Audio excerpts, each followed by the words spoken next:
Welcome to UWS Weekly, a show that is dedicated to covering United Women's Soccer, a national pro-am league with your host, Jonathan Ward.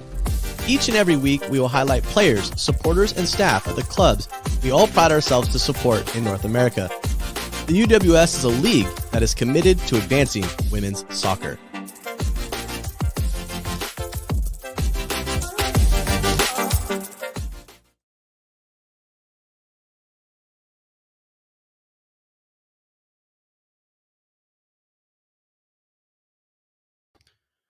Good afternoon, soccer fans. Welcome to the UWS studio and to UWS Weekly, a show powered by Reign Total Body Fuel and dedicated to the best Pro-Am women's league in the world.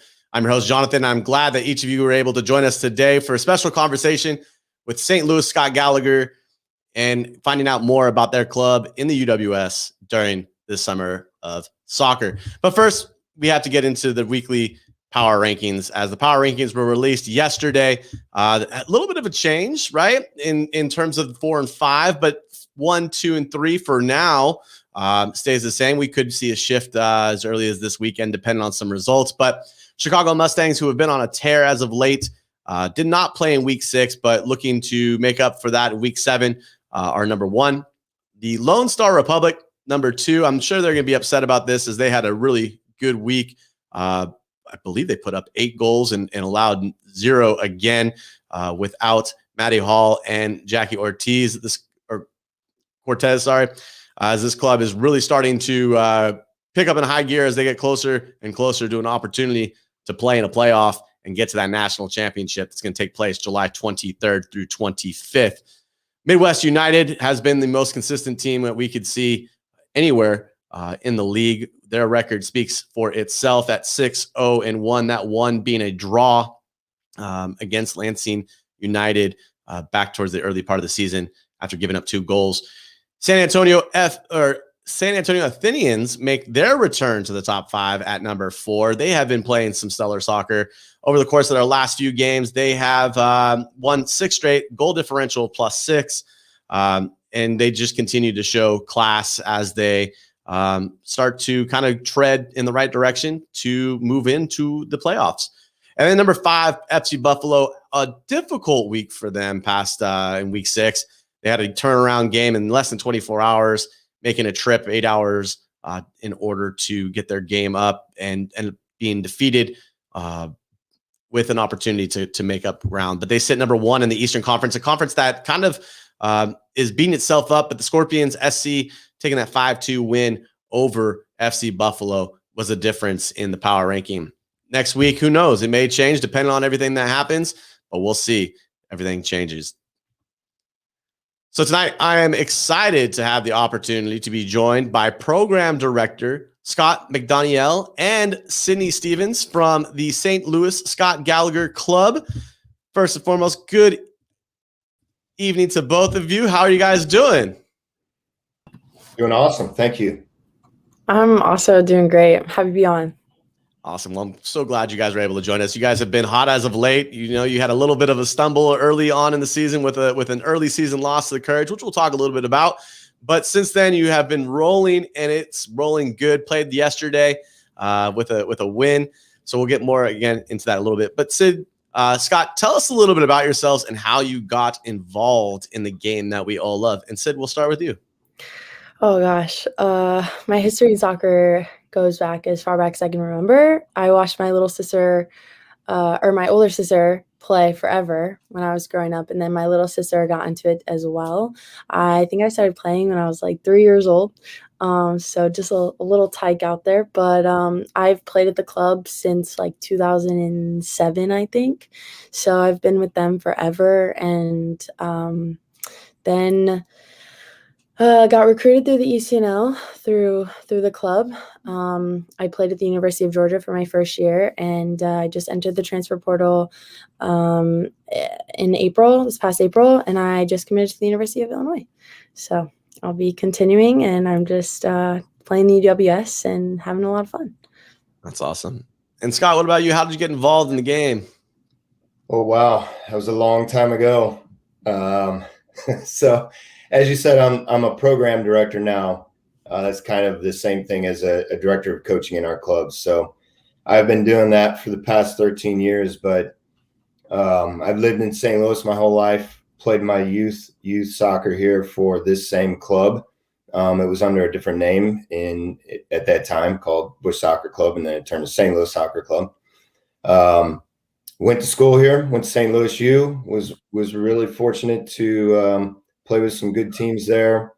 Graduated, fortunate again, play on some professional teams in St. Louis and across the country, both indoor and outdoor. And as I was playing, I was also working in the club as kind of like a camp counselor, camp director, and that's kind of when I realized that I wanted to work with kids and become a coach. So never looked back since then.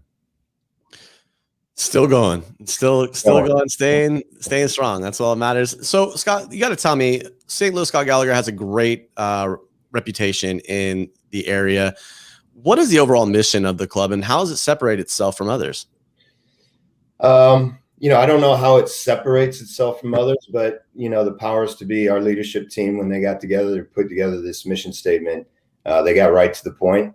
The mission of our club is to be the best club in the country, one that impacts our players and the community, both on and off the field. So I think it's a daunting mission, and there's a lot of different ways to measure what is the best. I think what's important is that everybody that works in our club, we're from one day to the next, we're always striving to reach that. And so that's more of that mission statement is something that we believe that we can achieve, but it's always going to be out there for us to achieve.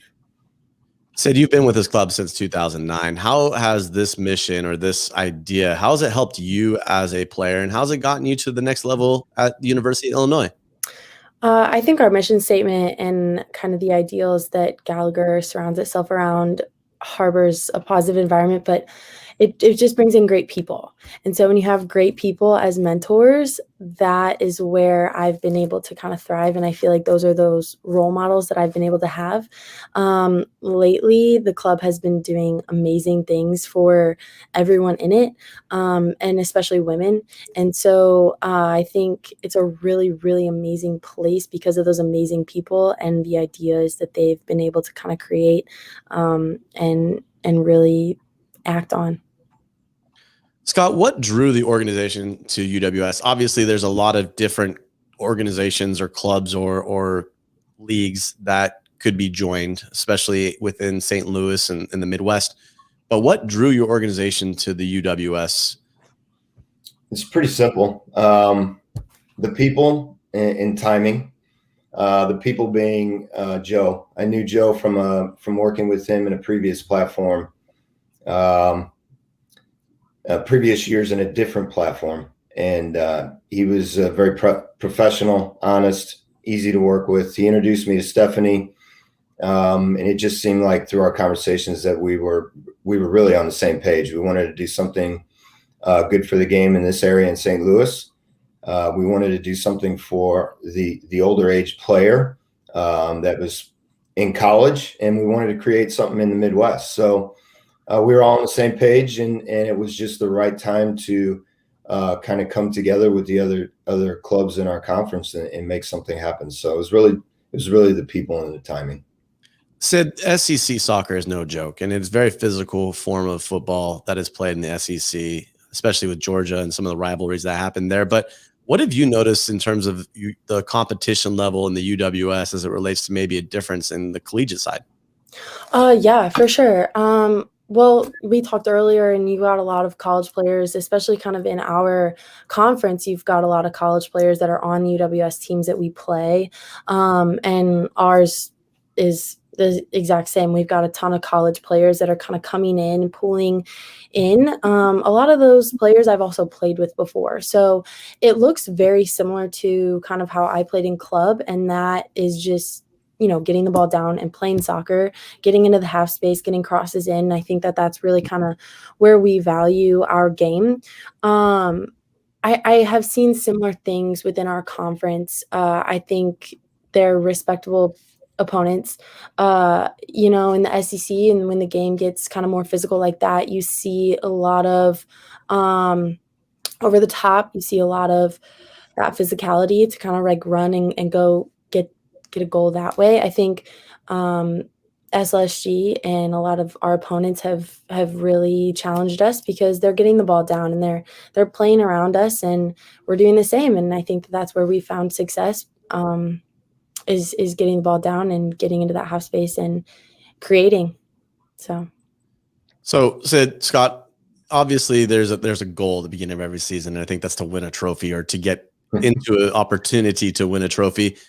How's the goal changed at all over the first half of the season? You got about 3 matches left. What's the goal to finish out this year? I know Sid's aspirations. We talked a little bit about it, but Scott, I'm curious to hear yours before we go to Sid. Sid's competitive. We love that. I think we're all in the game because we like to compete. And there's a lot of reasons we're in the game, but one of them has to be because we want to compete and we want to win games. But when we set out to create this particular team, we really wanted to establish something for the kids, the college age kids, especially the ones that have played for us for years and years. We wanted to establish something special and really professional, something that they could, they would walk away from the field at the end of a training session and be like that they care about us. The club cares about us. And have that experience be so positive that they want to come back the next summer. And so I think it's great to have goals to go out and win a conference or to go out and win another trophy. But for us that's in leadership with the club, we just wanted to establish something that was very special that the kids could feel good about. And Sid, so I have to ask you now, has the goal wavered at all? I know you are very much about making sure there's a quality result at the end of every match. 3 points, don't take home, don't leave 2 on the field. What has changed for this club after the first loss of the year? What has changed? Yeah, our goals have changed. I think, well, they're still centered around kind of the same ideas that we wanted to give back. I think the club, like Scott has said, is really just giving back to their players. And so for me, being in that initial group chat of like, hey, do you guys want an opportunity to train and stuff over the summer? And we were like, absolutely, So at first it was like, okay, I'm going to stay in shape. I'm going to keep getting touches on the ball. And for me, it was, I'm going to transfer. So I really want to stay clean. I want to stay, in the game as much as I possibly can. And so that was a really cool opportunity for me. And we were just talking about this. One of my teammates, our coach, and I were just talking about this on the bus back home yesterday from Omaha. And I was like, it's so unique because my goals and what I wanted out of this summer league are completely different from, my teammates' goals. And when we come on the field together, those goals that we kind of had for ourselves are what we're still working towards, but we have this overarching goal. Now I think that we've started winning and we've started kind of being in this league that's like, we want to do well on the field. We want to get to that national playoff in a couple of weeks. So it's really cool because we're from all different colleges, like I said, and we have all of those different goals personally, but we kind of come onto the field and some of us have played together and some of us haven't. We kind of just gel really well on the field together because we're now working towards something, and it was bigger than what we ever thought it was going to be. So I want to get to national playoffs. That's July 23rd through 25th, right? That's the goal. I think goal. that's on the board. It's got a red Sharpie marker around it, right? Yeah. So I got to ask you, middle of the country, St. Louis, never really thought of it as a soccer, space in terms of what you see. It's constantly American football, right? The Chiefs, the Rams at one point, and just football from the NFL and college. What makes soccer in St. Louis, in other parts of the Midwest or even just your immediate area, what makes it different from other parts of the country? Yep. Is that one for me or Sid? Hey, go either way. Go ahead, Sid. Oh my gosh. Now we don't have the Rams. That's okay. That's a big part, I think, of how this is kind of changing and how we are becoming a soccer-oriented city. I think the people in this city really want something to root for, and soccer, as it's growing in the United States, it's the perfect place for soccer because we don't have football. We have the Cardinals and we have the Blues, but we don't have some of those other, I think, big clubs like the Rams and football and NFL that everyone kind of roots for and has. So I think there's a really cool opportunity to have a really awesome fan base for soccer, and we're getting that MLS team. So hopefully. Scott, what's the structure been like for the youth level for St. Louis Scott Gallagher in terms of its growth? How has it grown without having like an immediate presence of the NFL? Have you seen a numbers increase? Have you seen more, I don't say volunteers, but more people who are getting engaged in the growth of soccer in St. Louis? I mean, if you look at our club as any indication, I would say that yes, there has been growth. I mean, we have a fairly large club. In the select portion of our club alone, we have 4,400 players. So, and as we like to say, on the director level, we're pretty much sold out, and people are still trying to get into our club. And I have a feeling it's that way for other clubs in our area. So I would say, yeah, there's a respectable amount of growth, and I don't know if it's just because the game is growing all over the country. I don't know if it's the excitement of MLS coming in a few years. It could be a lot of things. It could be, when just looking at our club, it could be the fact that, St. Louis has a very family-oriented focus and feel to it. I think our club has the same thing, even though it's pretty large. We try to make a big club feel smaller and more family-like. So I think people like that, and they tend to keep coming because they hear about that and they feel it from us. So going back to talking a little bit about that first outing in UWS and that loss, the 2-1 loss to the KC Courage, how did that match help with the current form and your guys' current run that you're on? Oh man, it put a chip on our shoulder. Wow, we were so devastated leaving that because we didn't know what we were gonna expect. I mean, obviously it's our first season and that type of thing. We weren't really, I don't think, prepared. But the reason that we lost that game, they scored in the last 15 seconds, I think, and we actually had no idea about the no reentry subbing rule. So we went into this summer league thinking, okay, we've got a lot of college players. They all want different things out of it, like I said earlier.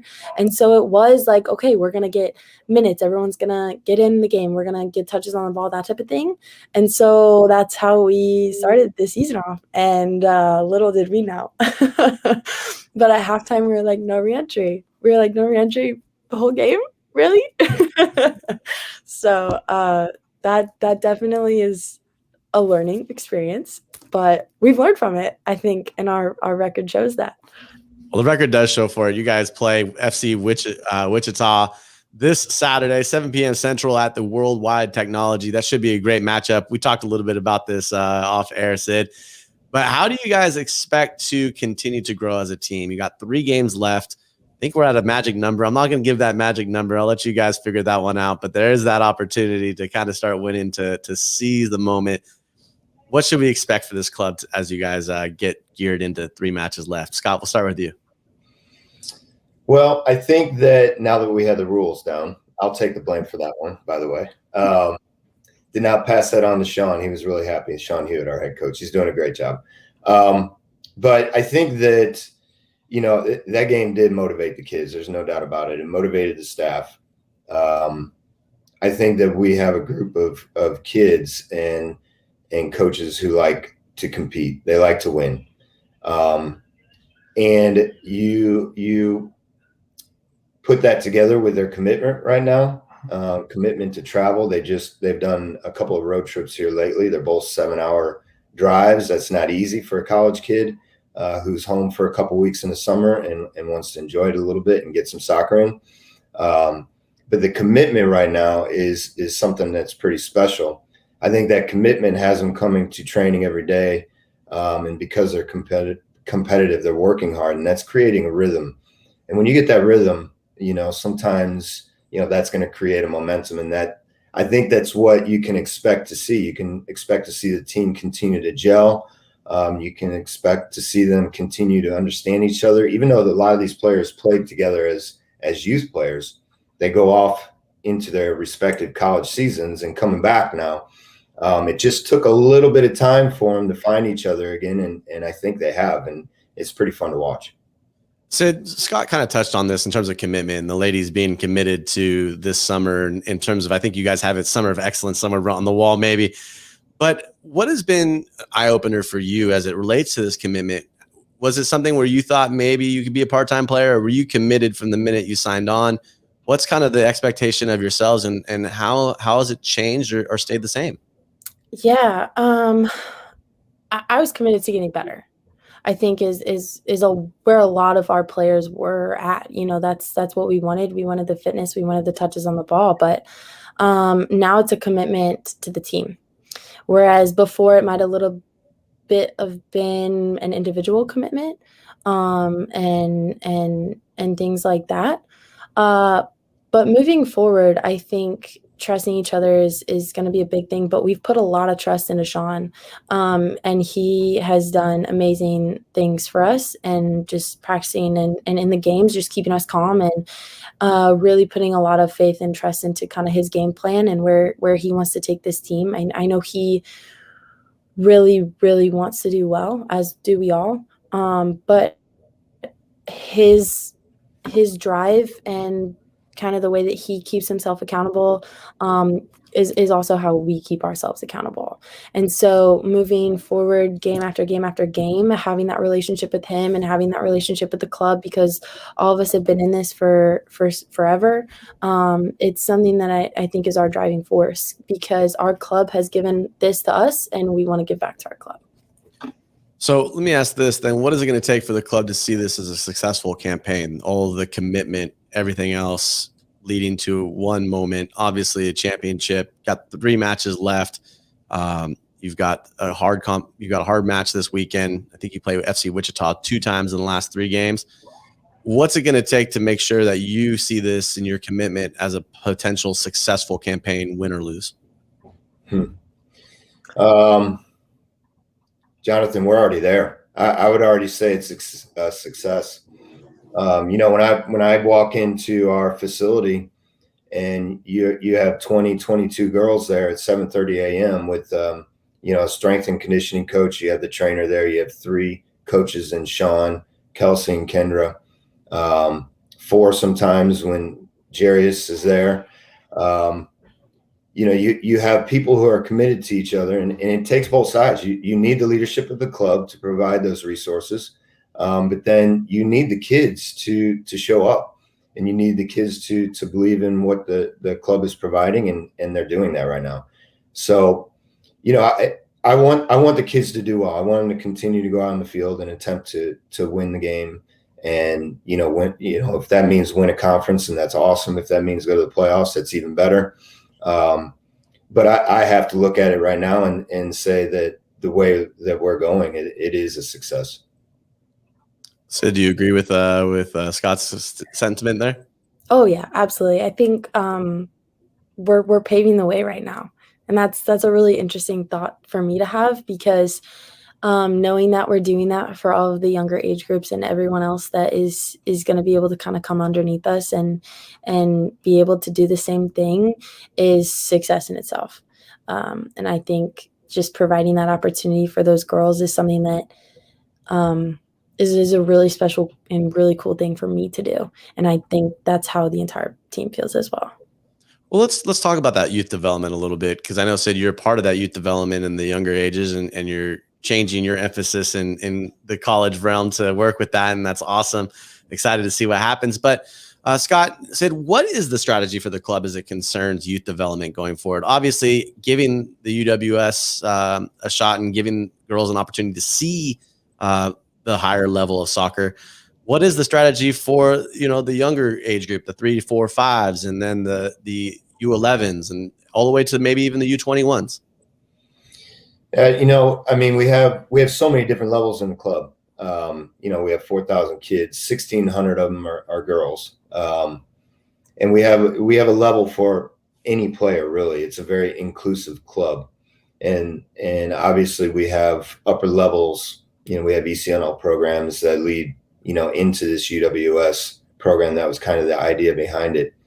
And I think that when the directors hit the offices, it's a pretty common theme that we want to provide the best experience possible for each one of those kids. And so that provides a different strategy for all the different levels, because the kids just need something different. But we definitely start with that thought in mind, that we're going to provide the most positive experience possible for each family, not just the player, but the entire family, so that they can walk away from the field smiling at the end of it all. Sid, being a female in the soccer space, it's changing, right? It's rapidly growing, and there's things that are improving through multiple ends, whether it's coverage or it's the opportunity to get high quality facilities and coaching. How does this club help in advancing the game of women's soccer and allowing you the opportunity to grow? Oh my gosh. You see it right here. Scott. He's amazing. When I was younger, actually, I looked up to Athletica. And so it's really interesting now to see how that changed over the years. Obviously, Athletica not being a thing anymore. But now we have UWS. And for me, not only do I have UWS, but the club has done amazing work to help women in the sport and help them become role models. I can tell you that Scott has started this girls leadership initiative, and it has blown up. It's been this platform for us to really allow girls to become leaders within the sport, whether it's soccer, but also in their own lives. And it has been something that is absolutely invaluable. And it really has changed, I think, in the club, where girls kind of have their place, and it's really changed that, because now the sky's the limit, and we see the UWS girls, and we see all of the female coaches around all the time. And I think that is something, because when you see it, then you think you can do it, that females are really, really responding to. So, Scott, is there a certain type of person, player that you're looking for when you put this team together? Or is it, we always talk as coaches, you can't teach heart and passion and commitment. What is it as a director that you're looking for in players when you bring them in? It's no one thing. You're always looking for, that special quality. It could be one, it could be many. And it when you see it. I think that when we're talking about this team specifically, you're looking for somebody. We definitely wanted to give back to our alumni, so somebody that had come through our ranks, and it's not exclusive to other members, the players that came from other clubs. It just, we have so many players that have come through the program over the last few years, and we've just not had that team for them to come back to when they're home from college. So that's really what we wanted to do. So we were looking for kids inside our club that have gone through our development program. They all play similarly. They think similar ways. They see the game in a similar way. They can talk about it the same way, because they've been doing it for years and years. They got to be coachable. They got to be willing to work. And they have to be in it for, as Sid said, it can't just be about them, improving individually and staying fit for college, although we want that for them. It has to be about giving back to the club, meaning paving the way.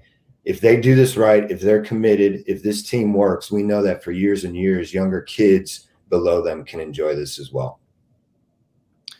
So speaking of years to come, right, this year has been one of the more difficult years that we've seen for organizations and sports throughout the world.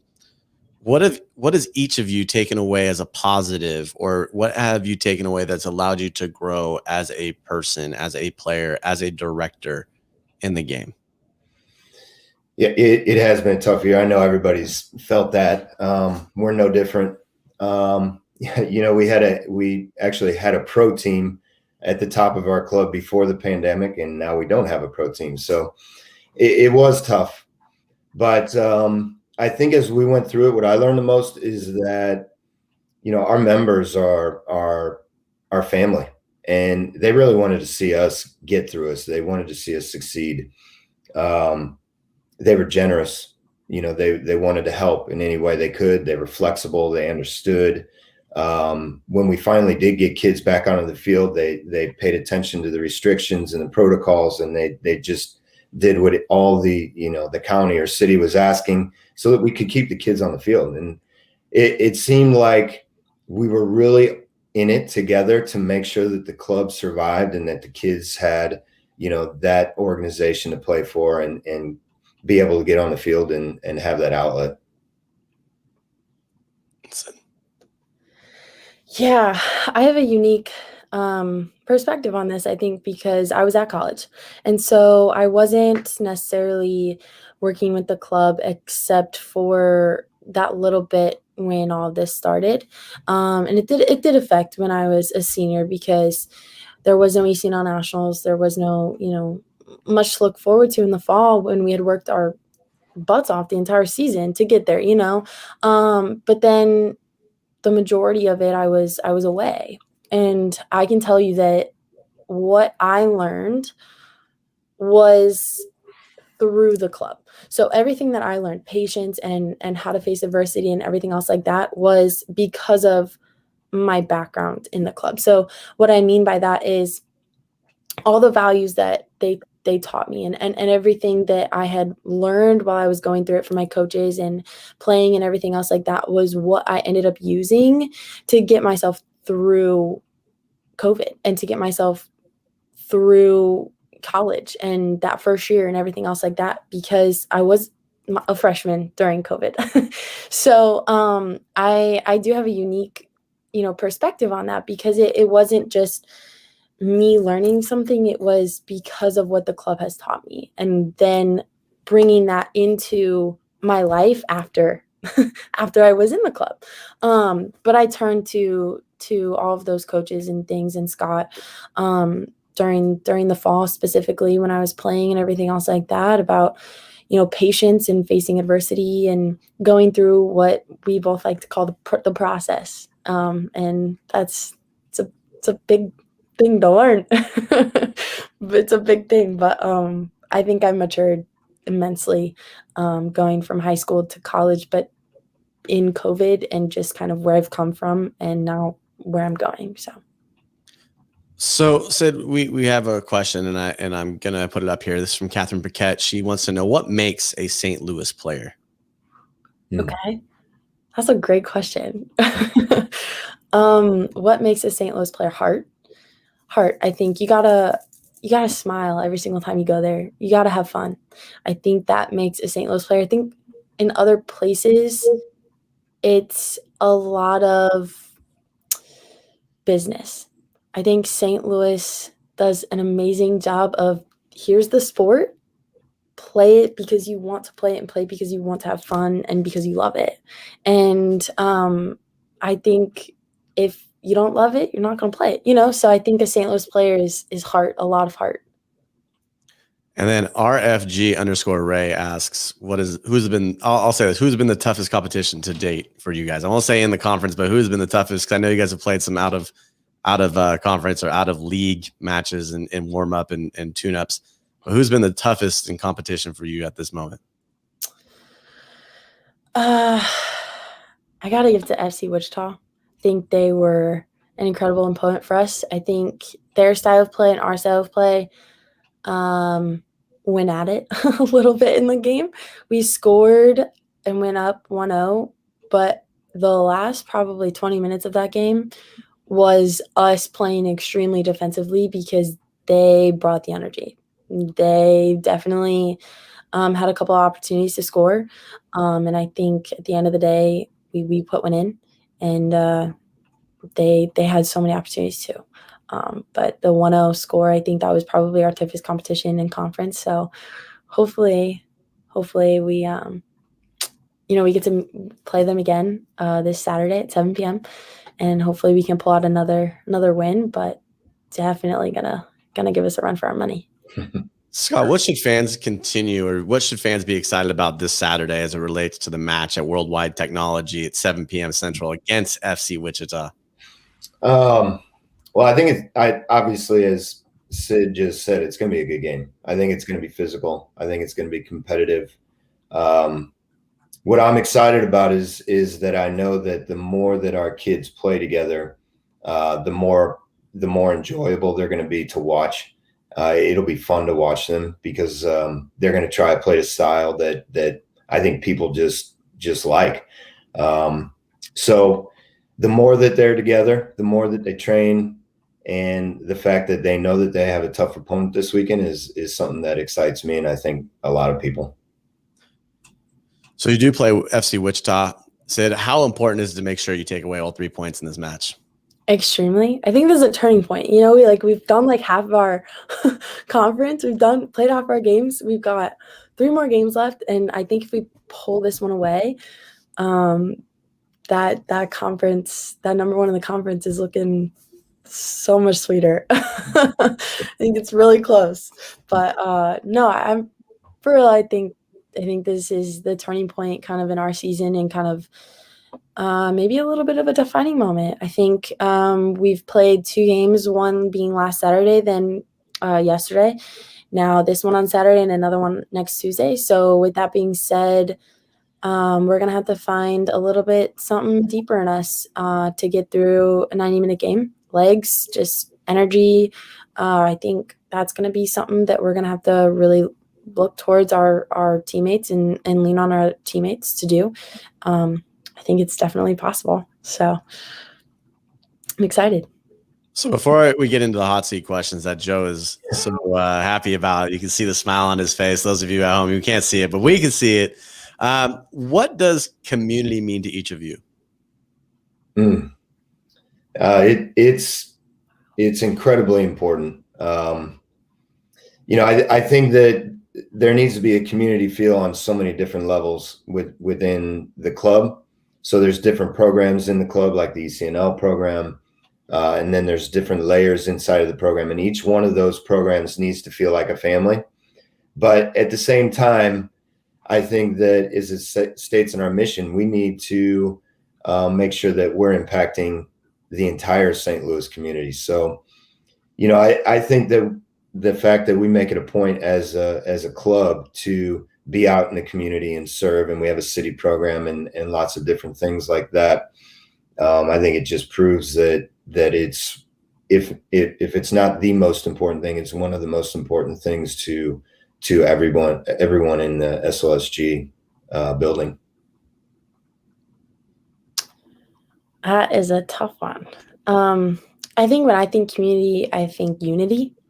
And with that being said, our club has done an incredible job of uniting in adversity. The coaches and the staff that is at the club and works for the club unifies everyone. There's always smiling faces. There's always somebody to talk to. It's just, you walk into the park and it's a happy place to be. And because of that, I think you see people in St. Louis gravitate towards us. And I think that is something that you can't make that, you just have it. And I think we do. And I think it's just such a family, like he said. And I'd say that it's just so unified. Everything is on the same page, and it's just working like clockwork. It's amazing. So I think my community would be like that unity that we kind of have. So nice. All right. Well, that gets us to the hot seat. So if you haven't felt like it's a little uncomfortable, it's about to get more uncomfortable. Thanks in part to Joe Johnstone and his hot seat questions. Intern Joe Johnstone. He doesn't like when I say that, but he is. So, all right. First question out of the gate. What do you prefer, dawn or dusk?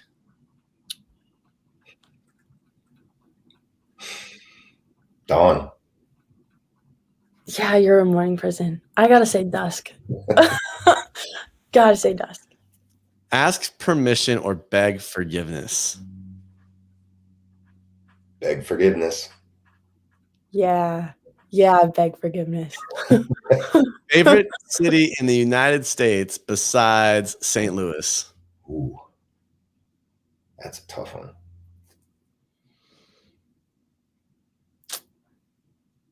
Any city. That's a tough one. Seattle, San Diego.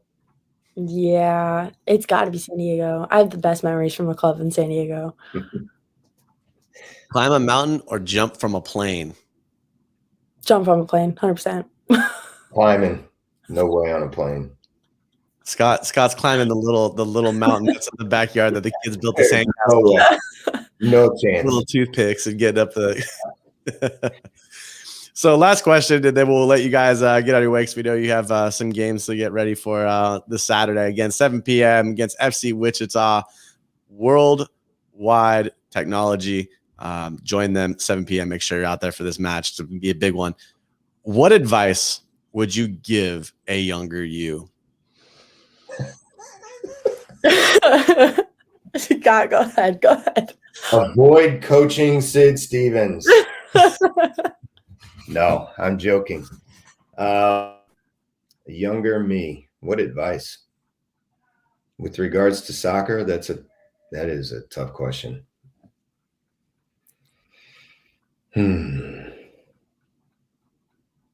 I really don't know right now. Well, you'll have to tweet that one out then. I think this past year with COVID, and you hit this question, has been one of the biggest growing years that I've ever had. But I leaned on everyone at the club to get through that. So I think my advice to my younger self would kind of pinpoint this period of my life and just tell myself to put on a smile because I will be in great hands. And whatever decision that I make, big decision that I make or little decision that I make going forward is one of the is going to be a great decision for me. And I'm the only person that knows myself the best to do that. I think there's a fine line between what I want and what I need, and that's what's best for me. And I think I have been able to kind of find that sweet spot, but I don't think a year ago me would have if they didn't listen to themselves. So I think just to kind of listen to myself and believe in myself and make the right decisions because I have that belief in myself is something that I've really had to learn. Well said. I think you were not alone in that, and there's a lot of people who use their clubs, but the way that was spoken, that was pretty good. I'm really impressed. Thanks. I'm able to pull that one on the hot seat. The hot seat. The hot seat. So hey guys, I really appreciate you two giving me the opportunity to discuss and talk a little bit about St. Louis Scott Gallagher this evening. I wish you guys the best of luck going into this weekend, and hopefully have the opportunity to talk a little bit more in person, July 23rd through 25th. Site to be determined, but we'll know short enough. Good luck to you guys on Saturday and the rest of the year. Thank you. We'll be in those power rankings soon. Win this weekend. Win this weekend. We've talked about this. All good. All good. You got it. Right, you have a great rest of the evening. All right. Well, thank you so much for joining us this evening for UWS Weekly. You can follow all things UWS and UWS2 on their social media pages and send your questions to us for future shows as well. Join us Saturday morning for the UWS Kickoff Show powered by Rain Total Body Fuel. We'll be starting at 6 a.m. Pacific as we get you primed for the weekend's UWS matches. So until then, cheers, everyone.